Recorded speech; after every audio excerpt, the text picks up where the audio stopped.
का Champaran news network में और मैं हूं हेमंत भट्ट। आज सुबह की सबसे बड़ी ये खबर है कि देश में जो 3 काले कानून किसानों के लिए लाए गए थे, जिसको लेकर के पश्चिमी उत्तर प्रदेश और सिंधु और टिकरी बॉर्डर पे जो किसान है वो एक लंबे अरसे से प्रोटेस्ट कर रहा था और सरकार के खिलाफ मोर्चा खोले हुआ था।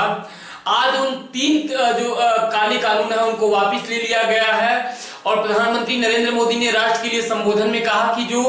10 करोड़ छोटे किसान हैं उनको लाभ पहुंचाने के लिए कृषि कानून लाया गया था, लेकिन सही तरीके से इसका इंप्लीमेंट जो है वो नहीं किया गया और उसकी वजह से मैं राष्ट्र के लोगों से माफी मांगता हूं और ये जो 3 कृषि कानून थे उनको वापस ले लिया गया है। सबसे बड़ी बात कि जो सत्ता में बैठी भाजपा सरकार है उसके लिए राहें क्यों मुश्किल हो गई है उत्तर प्रदेश 2022 का चुनाव है उसके लिए। दूसरी बात कि अखिलेश यादव और जो प्रियंका गांधी हैं उनकी जो ताबड़तोड़ रैलियां हो रही हैं पूर्वांचल में, उसने कहीं ना कहीं एक सरदर्द बना दिया है भाजपा सरकार के लिए।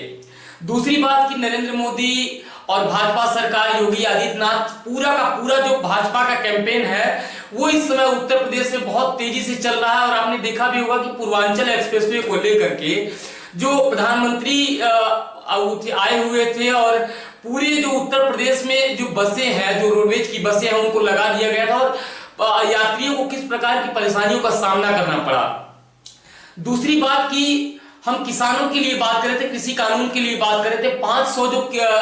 किसान है वो मारे गए इस प्रोटेस्ट को लेकर के और जिन लोगों ने भी अपने लोगों को खोया है उनके लिए ये हमेशा के लिए एक बहुत बड़ा दर्द बना रहेगा। दूसरी बात, चुनाव सामने है तो भाजपा को अभी ये समझ में नहीं आ रहा है कि कौन कौन से ऐसे हथकंडे हैं जिनको अपनाने से उनकी राहें आसान होंगी। लेकिन सबसे बड़ी बात है कि देश ये कभी नहीं भूलेगा कि किसानों को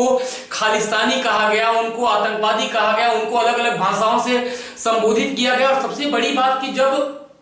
एक किसान ने 26 जनवरी को अपना झंडा फहराया था तो आपको याद होगा कि लोगों ने कहा था कि ये खालिस्तानी लोग हैं। सबसे बड़ी बात है कि जब प्रधानमंत्री उसी झंडे को लेकर के उस झंडे को अपने सर पे बांधते हैं, चीन के बॉर्डर पे उस झंडे को टांगा जाता है और सबसे बड़ी बात कि जिस झंडे की ये बात हो रही है जिसे लोग खालिस्तानी कह रहे हैं वो सिखों के लिए बहुत आदर्श है और वो उनका एक तरीके से कहा जा सकता है कि धार्मिक फ्लैग है, झंडा है। तो इन सारे विस्तृत चर्चा में हम बस एक ही चीज जो सबसे बड़ी खबर है वो ये है कि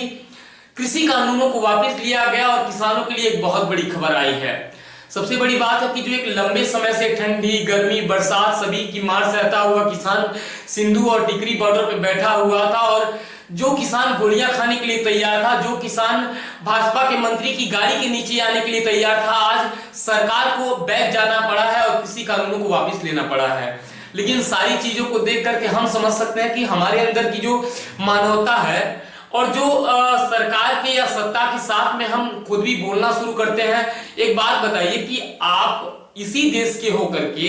और इस देश में रहने वाले किसानों के लिए अगर इस तरह की भाषा का उपयोग करेंगे, सबसे बड़ी बात है कि आप सरकार के पक्ष में मत जाइए। सरकार किस तरह का मंतव्य व्यक्त कर रही है वो कोई मैटर नहीं है, लेकिन सबसे बड़ा मैटर यह है कि आप जो न्यूज, जो सूचनाएं और जो गोदी मीडिया की पे बैठ करके जिन सूचनाओं से जुड़ करके राष्ट्रभक्ति का गुणगान कर रहे हैं वो कहीं ना कहीं राष्ट्रभक्ति नहीं है। और आपका ये जो प्रेम है अपने आराध्य के लिए, कम से कम आपको समझना पड़ेगा कि जब आपके साथ कुछ गलत होगा तो ये सवाल जो है वो सवाल ही बने रह जाएंगे। किसानों के लिए जो 3 काले कानून थे वो वापस लिए गए हैं और एक बहुत बड़ी राहत की जो खबर है वो आई है। और भी बहुत कुछ मिलेगा सीएम की इस ग्राउंड रिपोर्ट में, तो आप बने रहिए।